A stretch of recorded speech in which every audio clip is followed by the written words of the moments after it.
Olá, tudo bem? Estamos preparados para mais um comentário da lição da escola sabatina? Então hoje a gente vai começar de um jeito diferente. Fecha os olhos, baixa a cabeça, vamos falar com Jesus?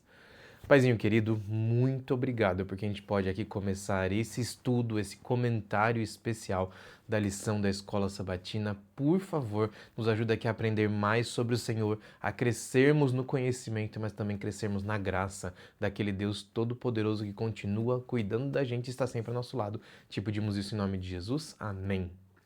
Vamos lá. A lição da Escola Sabatina dessa semana, a lição número 4, traz como título o conflito por trás de todos os conflitos. E a gente aqui tem estudado a lição do livro de Josué, daqui a pouquinho eu falo sobre isso, mas eu queria começar a lição da Escola Sabatina lendo o verso para memorizar. Então, vamos lá, Josué no capítulo 10, no verso 14, eu leio assim, ó. Não houve dia semelhante a esse, nem antes e nem depois dele, tendo o Senhor assim atendido à voz de um homem, porque o Senhor lutava por Israel. É muito legal a gente entender esse verso aqui, principalmente essa última expressão, porque o Senhor lutava por Israel. Quem é que vence as suas batalhas? Quem é que está sempre brigando por você? Quem é que está sempre ganhando as batalhas no seu lugar? O povo de Israel tinha alguém para dizer assim: olha, ele é o nosso soldado, ele é o nosso general, é ele quem vence as batalhas para a gente. E sabe de quem eu estou falando? A Bíblia é clara em dizer para a gente que aquele que segue o Senhor pode ficar tranquilo, porque sempre é Deus quem vence as batalhas para a gente. É muito interessante como a lição começa aqui, na lição de sábado ainda, colocando que a ideia de que o Senhor estava por trás da conquista de Canaã, ela permeia o livro de Josué e é expressa em vários tipos de afirmações. Por exemplo, quando o narrador, e aí o livro de Josué é montado dessa forma, quando tem alguém narrando a história como se alguém tivesse olhado de fora e estivesse ali contando, então o narrador lá, por exemplo, em Josué 10, os versos 10 e 11, conta pra gente de quem vence as batalhas é o Deus Todo-Poderoso. Também nas próprias palavras de Deus, quando lá em Josué no capítulo 6, no verso 2, no capítulo 8, no verso 1, também fala a mesma coisa. Ou então nos discursos de Josué, porque Josué quando vira para o povo e fala para eles sobre as coisas que iriam acontecer, ou então sobre as batalhas que eles teriam que encarar, que ver, ele também disse que quem vence as batalhas é o Senhor. Ele está em Josué no capítulo 4, no verso 23, no capítulo 24, melhor, no verso 24 também, e no capítulo 8, no verso 7. Ou então quando Raabe está ali dentro da casa dela, e aí ela então comemora, ela louva a Deus, dizendo assim, porque é o Senhor quem vence as batalhas de vocês, ali em Josué no capítulo 2, no verso 10. Ou então pelos espias que estavam na casa de Raabe, fugindo, obviamente, em Josué no capítulo 2, e também pelo povo de Israel, lá em Josué no capítulo 24, no verso 18. Percebe que a Bíblia, no livro de Josué, repete muitas vezes esse mesmo conceito, para ver se você consegue entender que esse conceito é muito importante, biblicamente falando, e é sobre isso que a gente vai estudar a lição, né, nessa lição da Escola Sabatina durante essa semana. Como esse aqui é um comentário da lição, eu trago também para você aqui o último dos pontos que acho que fica mais interessante, porque tem muitas pessoas que acabam comentando, que acabam se perguntando por que é que Deus manda que depois que a batalha fosse conquistada, o povo de Israel haja dessa ou daquela maneira. E aí, enquanto nós fizermos a lição da Escola Sabatina dessa semana, nós vamos entender uma grande batalha, uma guerra que existe por trás de todas as batalhas. Às vezes a gente só consegue enxergar o nosso mundo físico, mas existe sim um outro lado, outras coisas que acontecem sempre ao nosso redor, aonde o ponto principal da história da Terra, o ponto principal de tudo que nós vivemos é realmente descrito de forma poderosa. Durante essa semana, durante esse comentário da lição, nós vamos abrir a Bíblia a partir da lição da Escola Sabatina e aprender um pouquinho mais sobre isso. E obviamente esse comentário aqui ele serve para que a gente possa assim abrir a nossa mente e entender. Mas percebe, e eu vou ler para você novamente o verso para memorizar que termina dizendo assim, ó: porque o Senhor lutava por Israel. A pergunta que eu já tenho que colocar para você aqui, para que você já comece a compreender toda essa lição é: quem é que luta por você? Quem é que batalha pela sua vida? Quem é que está à frente de cada uma das brigas e batalhas que você aí precisa enfrentar diariamente? Eu tenho uma ideia de quem poderia estar na frente e é sobre isso que nós vamos comentar aqui durante esse comentário da lição, durante esse tempo que nós passarmos juntos. Combinado? Então vamos lá. Olá, tudo bem? Eu sou o pastor Lúcio e sim, eu estou começando de novo para poder me apresentar para você. Eu sou pastor aqui da Igreja Adventista na Zona Sul de São Paulo, Capão Redondo, Morumbi, região aqui. Eu hoje cuido de 3 igrejas, Parque Araribá, Jardim Catanduva e Jardim Ingá, as 3 igrejas que estão exatamente aqui no distrito do Parque Araribá. E aí, ao ser pastor dessa comunidade, uma vez estando ali assistindo, eu percebi que eles estavam usando um comentário muito bom, inclusive, para passar durante a transmissão, enquanto as classes tinham ali as suas classes de escola sabatina, e eu propus para alguns amigos que a gente fizesse então esse comentário da lição aqui. Começamos em grupo nas últimas temporadas, mas essas últimas 2 aqui, por causa da nossa rotina, eu tenho feito sozinho e acho que tem dado muito certo. Por isso você aqui é muito bem-vindo a esse comentário da lição da Escola Sabatina. Então, primeiro esse comentário é preparado para as transmissões das igrejas do Parque Araribá, Jardim Catanduva e Jardim Ingá, e depois a gente compartilha, obviamente, esse vídeo pelo YouTube para que você, de onde você estiver, você também tenha acesso. Mas o mais importante é que todos nós aqui tenhamos realmente a nossa Bíblia, a nossa lição da Escola Sabatina e que isso seja um ponto principal do nosso coração, da nossa vivência, combinado? Eu sempre repito aqui e tenho que dizer para você nesse momento que estudar a lição da Escola Sabatina é essencial.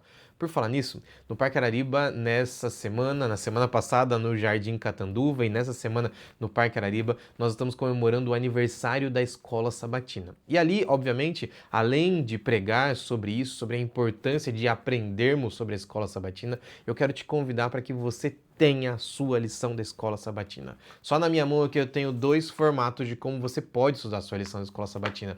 Ou de forma física, tendo a revistinha, como algumas pessoas falam. Peraí, deixa eu virar do jeito certo.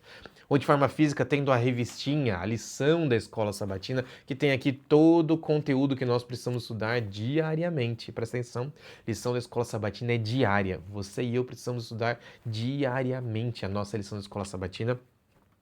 Ou então, se você não quer usar ela fisicamente, que você tenha então pelo menos ela nos seus dispositivos, no seu celular, no seu tablet, ou então em qualquer lugar, quem sabe no computador, num PC. O importante é que eu e você tenhamos esse conteúdo especial. Vou pegar ela física que é mais fácil de mostrar.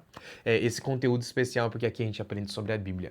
A lição da Escola Sabatina nada mais é do que uma desculpa de te colocar para estudar a lição da Escola Sabatina, ou melhor, para estudar a Bíblia, porque estudar a Bíblia é muito importante para todo cristão, para todo crente. Presta atenção que a Igreja Adventista, ela só foi formada porque pessoas foram chamadas por Deus para estudar a Bíblia, para estudar a palavra dele. E ao estudarem a palavra deles, eles perceberam que era muito importante que para que a igreja fosse realmente um órgão unido, junto, eles tivessem sempre um conteúdo específico para que todos pudessem aprender. E isso acontece em todas as igrejas adventistas do mundo. Ou seja, essa lição aqui, falando sobre o livro de Josué, ela está sendo estudada em todas as línguas onde nós temos tradução, ou seja, você em qualquer lugar do mundo que for, você pode encontrar alguém estudando a lição da Escola Sabatina exatamente como a sua. Eu estava vendo um vídeo do pastor Rodrigo Silva, ele falando que estava em Israel outro dia, e lá em Israel, em hebraico, eles estavam estudando a lição da Escola Sabatina e ele com a lição dele em português, porque ele queria também acompanhar aquele material. Ou seja,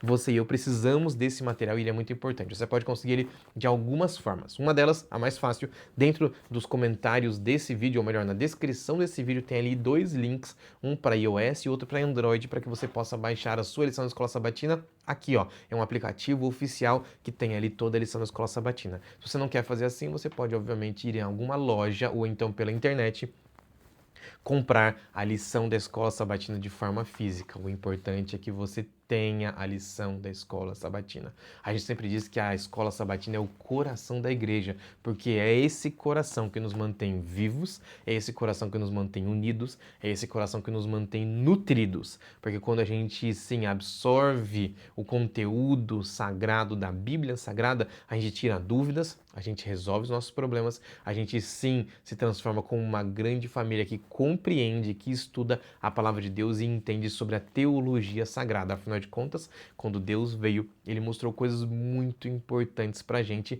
e você aí de casa eu aqui, ou você na sua igreja, nós precisamos estudar a lição, nós precisamos estudar a Bíblia para que a gente possa então absorver o conteúdo divino, tá bom? O chamado de Deus para você hoje é estude a lição da escola sabatina e não se esqueça que é muito importante você aí sim absorver esse conteúdo estudando diariamente para que a gente possa ter sim a facilidade de ouvir e também praticar o que a Bíblia fala pra gente, tá bom? Lição de domingo, vamos lá? A lição de domingo tem o título de O Príncipe do Exército do Senhor. E é muito interessante o que acontece aqui. Porque em Josué, no capítulo 5, nos versos 13 a 15, acontece um momento onde Deus aparece para Josué. E eu vou ler para você esse texto, acho que é bem legal que a gente leia, tá bom? Josué no capítulo 5, nos versos 13 a 15, eu leio assim, ó. Estando Josué já perto de Jericó, olhou para cima e viu um homem em pé, empunhando uma espada. Aproximou-se então dele e perguntou: Você é por nós ou dos nossos inimigos? Nem uma coisa nem outra, respondeu ele. Eu venho na qualidade de comandante do exército do Senhor. Então Josué prostrou-se, rosto em terra, em sinal de respeito, e lhe perguntou: Que mensagem o meu senhor tem então para o seu servo? O comandante do exército do Senhor então respondeu: Tire as sandálias dos pés, pois o lugar em que você está é santo. E Josué as tirou. Duas coisas eu já tiro por aqui. A primeira delas é esse finalzinho, quando o anjo do exército do Senhor, aquele emissário do exército do Senhor, diz para Josué: tire as sandálias dos pés. Tem um outro momento na história do povo de Israel quando isso acontece. É exatamente no chamado de Moisés. Quando ele está lá cuidando das suas ovelhas, de repente ele encontra uma sarça ardente, ou seja, um arbusto que pegava fogo, mas não consumia. Ele não era queimado. E ali, naquele momento, ele ouve uma voz, Deus fala para ele dizendo assim: tira as sandálias dos pés, porque o lugar onde você está é santo. Isso me ajuda a entender que aquele momento que estava passando ali era realmente alguém santo ou um ser todo-poderoso e santo estava aparecendo ali. Não era simplesmente um anjo. Porque toda vez que os anjos aparecem, eles não pedem adoração. Na verdade, eles não aceitam adoração. Basta você se lembrar aí de algum texto bastante famoso, por exemplo, é Apocalipse 19, no verso 10, onde João vai se ajoelhar na presença do anjo e o anjo impede ele, falando assim: não se ajoelhe, eu sou conservo seu e dos seus irmãos que adoram a Deus. Ou seja, os anjos não aceitam adoração. Mas aquele ser que aparece para Josué, ele aceita, ele permite que aconteça a adoração e ainda diz: o lugar onde eu estou é santo. Não que o lugar fosse santo por ser santo, mas que a presença de Deus transformava aquele lugar em santo. E naquele momento, Josué teve a oportunidade de poder enxergar ao próprio Deus. Porque o príncipe do exército do Senhor é exatamente Jesus Cristo. E aí, na lição da escola sabatina, nem nas respostas sugeridas não cita assim, mas tem a pergunta 2, pergunta: quem é o tal do príncipe do exército? E eu queria ir com você para um outro texto bíblico, está ali em Daniel, no capítulo 12, no verso 1, e eu vou encontrar aqui rapidinho para a gente poder ler. Eu estou com uma versão mais antiga da Bíblia, mas aqui, ó, Daniel, no capítulo 12, no verso 1, a Bíblia diz assim, ó: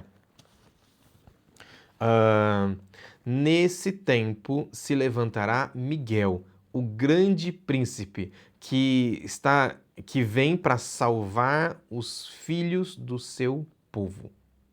Quem é esse grande príncipe? Ele é chamado de Miguel na Bíblia. A Bíblia realmente identifica ele com esse nome porque Miguel é o nome do Deus Todo-Poderoso, ou seja, de Jesus, quando ele ainda não está encarnado. É por isso que quem Josué enxerga é exatamente a Cristo Jesus antes de ser encarnado. É o mesmo ser, é o mesmo Deus Todo-Poderoso que aparece para Josué para dar para ele uma certeza: quem estaria na frente da batalha, quem venceria todas as coisas, quem dominaria os próximos lugares aonde eles passarem, seria Deus. Não adiantava o povo de Israel ter ali muitos esforços ou então se preparar de uma forma muito poderosa, porque aquilo não seria nem mesmo útil. Enquanto eles estivessem adorando a Deus e fazendo a vontade de Deus, era Deus quem venceria todas as guerras deles. Eu achei muito interessante aqui, na lição ainda de domingo, que o texto, logo depois da pergunta 1, diz assim, ó: naquele tempo, o povo não tinha nem conhecimento de nenhuma estratégia de guerra, e o mais preocupante ainda era que o fato de Israel contava apenas com armas rudimentares, como fundas, lanças e flechas para enfrentar as grandes cidades fortificadas que eles deveriam encarar por ali. Mas Deus não estava preocupado com as armas nem com as técnicas de batalha, porque se Deus estivesse à frente, se Jesus estivesse à frente, todas as batalhas já seriam ganhas, porque na verdade, nesse ponto aqui, o conflito que existia não era simplesmente um conflito entre o povo de Israel e o povo da cidade de Jericó, mas o grande conflito que existia ali era o grande conflito que existe desde a eternidade, ou melhor, desde muito tempo, desde algum tempo antes da terra ser criada, quando o inimigo sai do céu e ele afronta a Deus, ou seja, o que importa nessas batalhas não é se eu tenho armas, mas é o Deus que será adorado. Lição de segunda-feira. Na segunda-feira, nós falamos então sobre esse contexto específico da Grande Guerra no céu. E aí eu preciso fazer a sua mente se lembrar sobre o que é que aconteceu. A Bíblia conta pra gente ali nos textos... Opa, eu apertei o botão aqui, mas eu já vou abrir para ler para você, tá bom? A Bíblia conta pra gente nos textos de Ezequiel no capítulo 28, Isaías no capítulo 14, sobre essa grande batalha do céu e identifica quem seria que estava contra o Deus Todo-Poderoso. A Bíblia fala que esse rei, e aí de forma alegórica, usando o nome de um rei específico aqui da terra, está apontando para a situação do céu. Essa alegoria fala exatamente sobre o inimigo, sobre o diabo, Satanás. E é esse rei, ou melhor, esse ser, quem afronta a Deus, dizendo assim: eu serei semelhante ao Altíssimo. Ou seja, eu quero também ser adorado, eu quero ter um trono onde as pessoas se ajoelhem na minha frente, onde as pessoas aceitem me adorar, em detrimento, ou seja, retirando Jesus da jogada, retirando Deus da jogada, porque a adoração não é mais para Deus, mas a adoração é para mim. Por isso ele fala assim: eu quero ser semelhante ao Altíssimo. E aí tem 2 ou 3 pontos que a lição da Escola Sabatina na segunda cita, que fala assim: não tem como esses textos, nem de Isaías no capítulo 14, nem Ezequiel no capítulo 28, acertei os textos. Nenhum desses dois estarem falando exatamente sobre aqueles reis que são citados ali como uma alegoria, porque esses reis não estão andando sobre os céus. Esses reis nunca estiveram sob as estrelas ou então no brilho dos montes sagrados. Eles não estavam lá. Eles eram reis comuns aqui. Ou seja, esses textos bíblicos estão apontando para uma outra realidade, a realidade espiritual, aonde o inimigo, logo após acontecer a criação ou durante o processo de criação, ele se rebela contra o Senhor e ali existe uma batalha no céu, onde os anjos de Deus e Miguel e o inimigo, com os anjos que aceitaram seguir a ele, se degladiam, ou seja, se enfrentam em uma batalha, aonde, obviamente, Miguel e os anjos vencem. Quem é Miguel? É Jesus. Inclusive, é muito legal entender o que significa o nome Miguel, porque Miguel não é simplesmente um nome, mas é uma pergunta, é um questionamento, que significa, Miguel quer dizer, quem pode ser como Deus, no sentido de quem pode ter a qualidade ou a força de Deus. E a resposta é muito simples: somente Jesus, somente o Filho de Deus tem poder para ser exatamente como Deus. Não adianta nenhum outro ser tentar de alguma forma encarar a Deus, porque o Deus Todo-Poderoso, ele é todo-poderoso. Ele tem todo o poder, ele tem toda a ciência, ele tem todas as forças de todo o universo, porque foi ele quem criou o céu, o mar, a terra, as fontes das águas. É por isso que Miguel se apresenta na batalha para dizer assim: inimigo, você não tem poder, e aqui quem vence são as pessoas que estão junto comigo. E é essa grande batalha, esse grande conflito, essa guerra no céu que nós encontramos por muitas vezes na nossa vida, ou na maioria dos momentos da nossa vida. Porque você pode nem ter noção disso, mas cada escolha que você faz, desde a roupa que você veste, até os lugares onde você pisa, até as formas como você pode escolher as palavras para falar, tudo isso identifica quem é o Deus que você adora. Se você está, por acaso, frontalmente indo contra Deus, o seu destino já está definido. Não que Deus defina destinos desde o início, mas porque você está escolhendo definir o seu destino num caminho que vai contra o Senhor. Ou então, se você escolhe fazer a vontade de Deus, então sim, o seu destino também está sendo definido, porque quem escolhe fazer a vontade de Deus, quem anda no caminho do Senhor, está cada vez mais andando e rumando no lugar onde Deus pode te salvar. salvar, onde Ele pode entregar para você pela graça a salvação. Mas presta atenção que essa grande guerra, essa guerra no céu, essa batalha entre o bem e o mal, ela não aconteceu só lá no céu, mas ela se reflete na nossa vida diária, porque todos os dias nós aqui temos a oportunidade de escolher de que lado nós vamos estar. Se você está indo mais ou menos, você está indo no caminho do inimigo. Se você está realmente dizendo para todos, eu sou do Senhor, então você está no caminho dele. Esses dias eu ouvi uma expressão que dizia assim, ó, quando a gente não escolhe de que lado nós vamos estar, alguém está escolhendo pela gente. Por isso, permita que você, ou melhor, escolha escolher o caminho de Deus, para que o inimigo não escolha por você o caminho que você deve seguir. Lição de terça-feira. Na terça-feira, perdão, a lição tem o título de O Senhor é Guerreiro. E ali a gente encontra alguns dos textos na pergunta número 4 e que me chama a atenção, tá bom? Êxodo no capítulo 2, ou então Êxodo 12, ou então Êxodo 13, ou então Êxodo no capítulo 15. Coloca a Deus como um Deus guerreiro. E eu vou ler para você a explicação da lição, que é o primeiro parágrafo logo depois da pergunta, que diz assim, ó. Durante a sua longa permanência no Egito, os israelitas se esqueceram do verdadeiro Deus, adorado por seus antepassados. Com muitos episódios de suas viagens pelo deserto, demonstram o conhecimento que eles tinham do Deus de Abraão, Isaac e Jacó acabou desaparecendo. E eles então acabaram misturando elementos pagãos em suas práticas religiosas. Sob a expressão, ou melhor, sob a opressão dos egípcios, eles acabaram clamando ao Senhor. E no momento certo foi Deus quem interveio em favor do seu povo.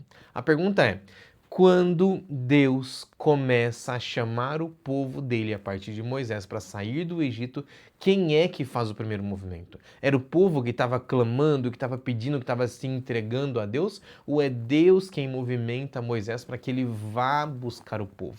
E a opção certa é a segunda. É Deus quem movimenta Moisés para que eles vão lá buscar o povo. Porque o povo, ele simplesmente está vivendo a vidinha deles como se nada tivesse acontecendo. Obviamente eles sofriam, obviamente ser um escravo na terra do Egito era uma coisa muito ruim, só que parece, pela forma como eles se apresentam ali, como a história conta pra gente, que eles já estavam acostumados e que a vida deles seria aquilo para até eles morrerem tranquilamente, porque eles não estavam se incomodando em dizer assim, Senhor, volta, nos busque, nos ajude, mas simplesmente eles estavam acostumados. Só que o Senhor se apresenta como o guerreiro que salva eles. Vamos lá. Quantas armas o povo de Israel levanta para vencer os egípcios? Quantas vezes o povo de Israel tem que batalhar contra o exército do Egito? Quantas vezes eles precisam conter aquele povo? Nenhuma, em nenhuma das ocasiões. Se você bem perceber, quem vence todas as batalhas é o Deus Todo-Poderoso. E ainda tem mais um ponto, porque em algumas vezes o próprio Deus diz assim para o povo: vocês não vão precisar nem mesmo guerrear, porque quem guerreia sou eu. Quem vai à frente, quem é o Senhor guerreiro sou eu. O Deus Todo-Poderoso, o Deus de Isaac, de Jacó, aquele que cuidou do povo antes do Egito, é o mesmo Deus que continuava cuidando do povo após Egito, após José, após todos os outros que passaram por ali. As histórias que nós conhecemos da Bíblia, todos eles são focados em mostrar pra gente que a história bíblica nada mais é do que a intervenção de um Deus que se interessa com a gente, que se interessa pelo ser humano e que vem batalhar com cada um de nós. Uma questão aqui que muita gente acaba, ou melhor, algumas pessoas acabam parando e acabam não conseguindo passar, é que algumas pessoas olham para as ordens que Deus dava ao povo dominar as cidades. Por exemplo, quando, ao eles atravessarem o Rio Jordão, eles então têm que encarar Canaã. E agora Deus então manda para que o povo de Israel não tenha dó, não tenha piedade de ninguém ali. Eles deveriam matar a todos, inclusive os animais. E a pergunta é, mas por que esse Deus foi tão mal assim? Por que ele mandou que todos os animais fossem mortos, mesmo depois dele, o Deus guerreiro, já ter derrubado as muralhas sem nenhuma arma, sem nenhum martelo para derrubar as muralhas fortificadas de Jericó? Sabe por quê? A Bíblia e a lição da Escola Sabatina explicam pra gente. É porque a batalha contra Jericó é, na verdade, uma pequena maquete do que acontecerá no futuro. Na verdade, a Bíblia trabalha com essas imagens, né? Usando coisas pequenas para mostrar para a gente as coisas do futuro, as coisas grandes. Porque quando Jesus vier, ele vai dar para a gente de presente o céu. Só que essa grande batalha não vai ser preciso levantar nenhuma arma. Só que ninguém que está ao lado do inimigo, ninguém que está entregue completamente a ele, ninguém que entregou a vida ao inimigo, poderá ficar vivo. Por quê? O pecado leva a gente à morte e as oportunidades são dadas a todos, mas somente aqueles que se entregam completamente a Jesus é quem podem receber a vida. Não porque Deus é maldoso, mas porque a única fonte da vida é o Deus Todo-Poderoso. É por isso que ele disse para que aquele povo então eliminasse todos os cananeus, porque aquela seria uma maquete ou uma representação do que aconteceria no futuro, exatamente o que vai acontecer com aqueles que estiverem ao lado do inimigo, não aqueles que estiverem ao lado de Deus. Ou seja, existe vida, basta que você escolha ela. Lição de quarta-feira.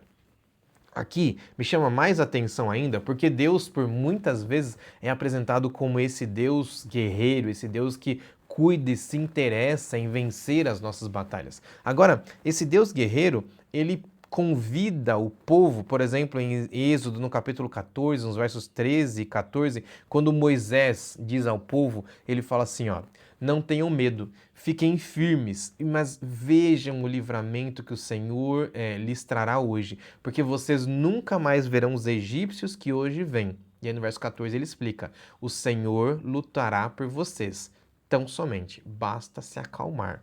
Ou seja, muitas vezes a gente fica esperando que as batalhas sejam resolvidas pela força humana e a gente aqui se esforça, a gente se prepara, a gente estuda, a gente faz um monte de coisa. E por favor, não está errado se preparar, não está errado você estudar, não está errado você adquirir conhecimento ou então artes para que você possa batalhar em algum lugar. Mas presta bem atenção, o primeiro que precisa enfrentar as suas batalhas é Deus, porque é o Senhor quem luta por cada um de nós. Você, obviamente, pode sim ter o conhecimento para ser usado por Deus, só que é Deus quem vai vencer as batalhas. É Deus quem sempre está na frente. Ellen White comenta assim, ó: Deus não planejou que aquele povo adquirisse a terra prometida por meio da guerra, mas pela submissão e obediência incondicional aos seus mandamentos. E aí eu vou tentar voltar só um pouquinho para a lição de semana passada, porque o texto de Josué no capítulo 1, se eu não me engano,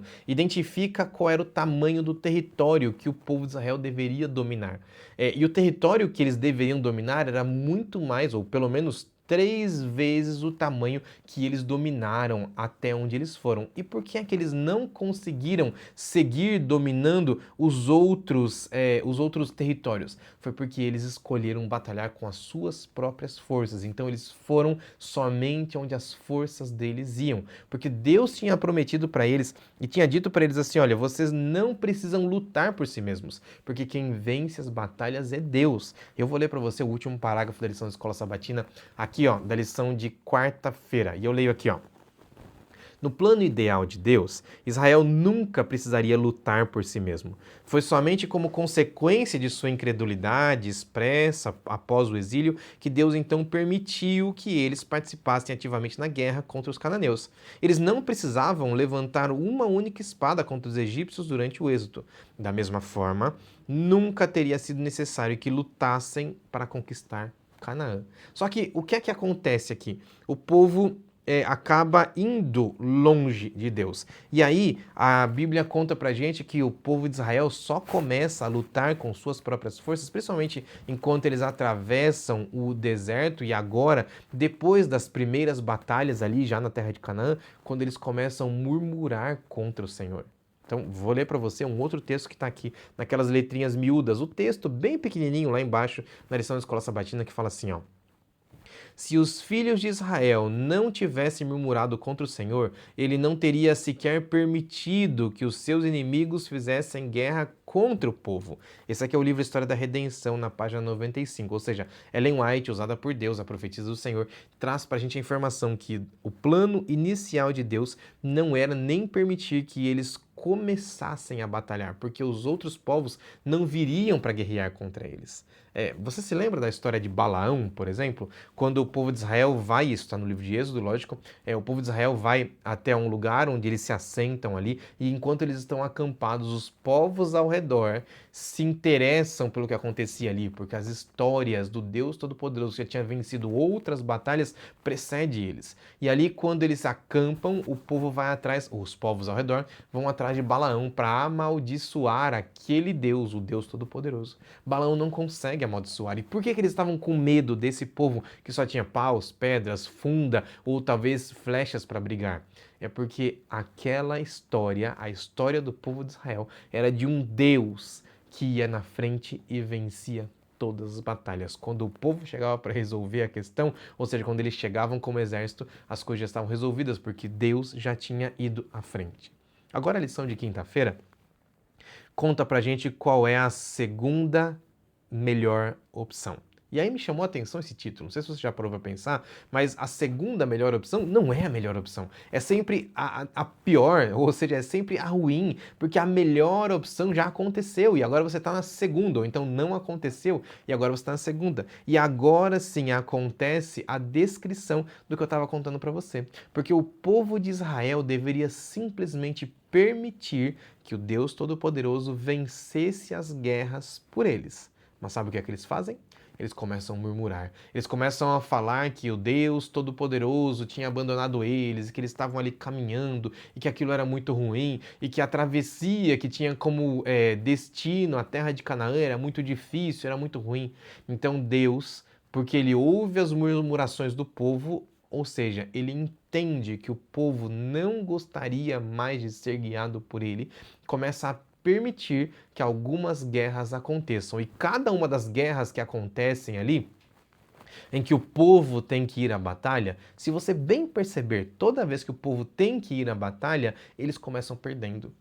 Por que eles começam perdendo? Porque Deus precisa intervir. E ali tem várias histórias. Por exemplo, existe uma história na Bíblia, no livro de Êxodo ainda, que conta quando Moisés precisava ficar com as mãos levantadas porque o povo sozinho estava perdendo. Mas quando Moisés fica com as mãos levantadas pedindo a bênção, ou seja, abençoando o povo, então eles vencem. Só que em algum momento, um senhor de pelo menos 90 ou 100 anos, lembra? Moisés passa 40 anos no Egito, depois 40 anos ali perto do Monte Sinai, aonde ele aprende com Jetro, ou seja, ele já estava na terceira passagem de 40 anos dele, pelo menos 90 ou 100 anos. Quando ele está com as mãos erguidas, as mãos começam a cansar.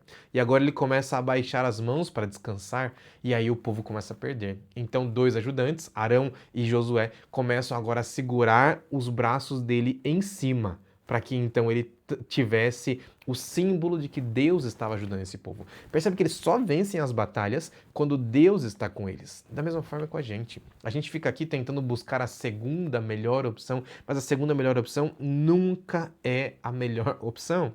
Eu vou ler para você 2 ou 3 trechos aqui da lição de quinta-feira. E o primeiro deles é o primeiro parágrafo da lição, que diz assim, ó.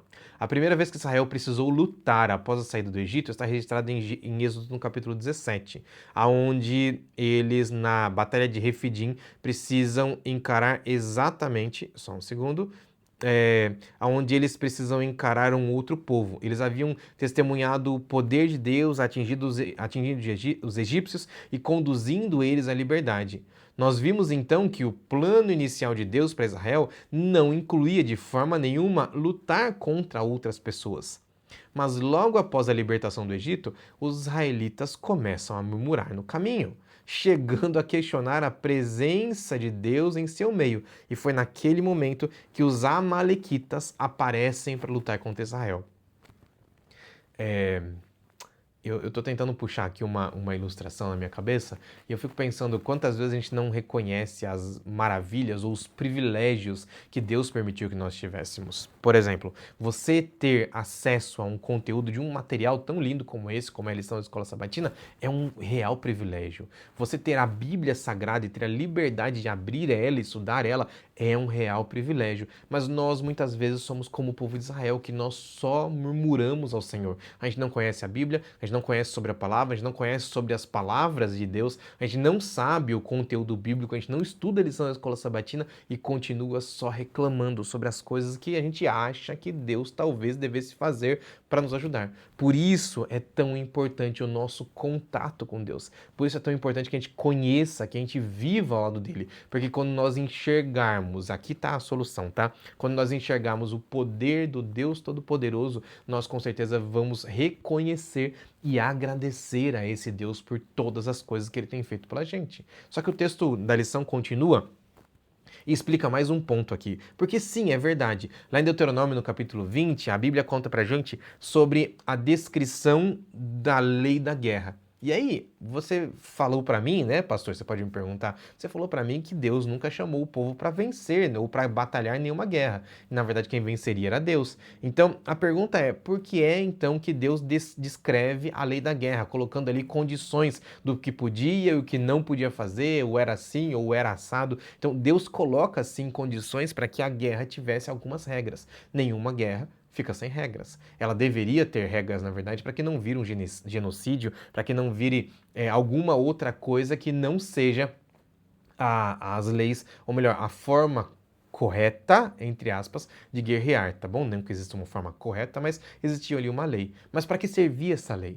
Porque Deus estava sendo colocado para fora da jogada, ou seja, era o povo murmurando e dizendo assim: Deus, sabe todos os privilégios, sabe todas as bênçãos, sabe todas as coisas boas que eu recebi? Então, eu não quero elas. Eu quero tentar vencer com as minhas próprias forças. Ou seja, essa lei da guerra vem só quase 40 anos depois do povo começar a caminhada, ao sair lá do território egípcio e caminhar durante todo o deserto para então tentar chegar em Canaã.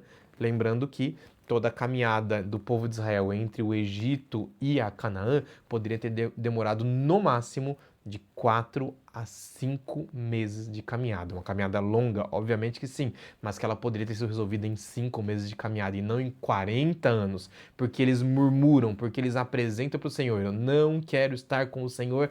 Deus então vai tentando dar chances para eles, mostrando para eles que eles deveriam sim aceitar a ajuda do Senhor, mas eles realmente não querem. E por isso, quando a gente não quer a presença de Deus, por mais que ele insista, por mais que ele tente, por mais que ele nos chame, por mais que ele tente nos salvar, nós estamos dentro de um quadrado, ou dentro de um aspecto chamado livre-arbítrio, que é quando Deus permite que a nossa escolha prevaleça, ou seja, que nós aqui possamos dizer assim: olha, eu não quero as bênçãos de Deus, eu não quero as bênçãos do Senhor, mas esse é um terreno extremamente perigoso, porque se você não tem as bênçãos de Deus, você está ligado ao inimigo, e o inimigo, como nós já comentamos aqui, ele já tem um destino determinado para ele, não porque o destino foi dado antes, mas porque ele escolheu esse destino, o destino de ser destruído com fogo e enxofre lá no final.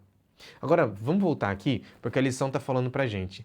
A segunda opção não é a melhor, mas aí eu leio aqui no último parágrafo da lição de quinta-feira, que diz assim, ó: o envolvimento de Israel em conflitos armados tornou-se a maneira pela qual o povo desenvolvia confiança incondicional ao auxílio de Yahvé. Por quê? O povo tinha se esquecido de Deus, eles estavam tão longe, murmurando tanto, reclamando tanto sobre as bênçãos que eles viam chegando, mas eles não queriam reconhecer, que Deus começa então a usar a artimanha da guerra, que eles participem da guerra, para que então eles retornem ao Senhor. E todo o tempo, desde a travessia, durante os 40 anos, é exatamente isso que acontece. Porque eles entram em uma batalha, perdem ela, aí eles voltam ao Senhor, o Senhor os abençoa e vem e vence a batalha. Na maioria das vezes, quando eles perdem a batalha, eles retornam ao Senhor, Deus os abençoa e vem com eles a batalha, então o Senhor da guerra vence tudo. É exatamente isso que acontece. Agora vamos pensar aqui.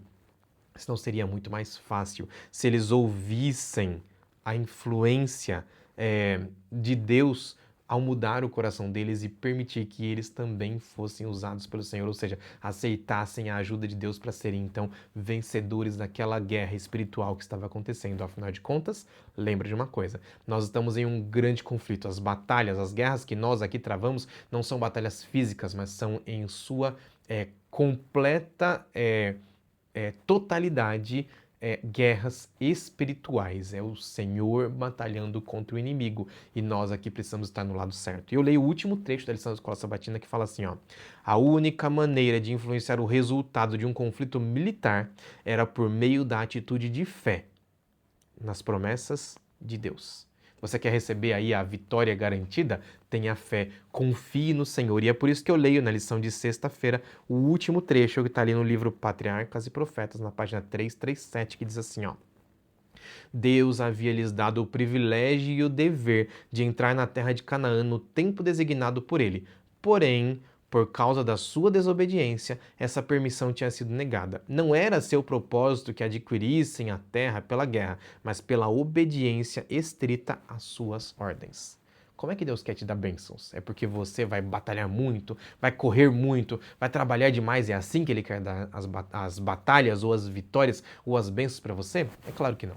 As bênçãos de Deus, elas vêm com a nossa entrega ao Senhor e não com a nossa força. Por isso, o chamado de Deus para você, assim como o chamado para o nosso evangelismo, ou seja, a sua ação hoje tem que ser entregar a sua vida nas mãos de Deus e contar às pessoas que você conhece de que as vitórias que você vence não são feitas por sua força, por seu conhecimento, por suas faculdades, pelo seu dinheiro, mas as suas batalhas, as batalhas que você venceu, todas elas foram vencidas porque o Deus Todo-Poderoso estava à frente. Foi Ele quem foi o nosso Senhor da guerra. Foi Ele quem venceu por você. Assim como Ele fez em toda a história da humanidade, Ele também tem vencido por você.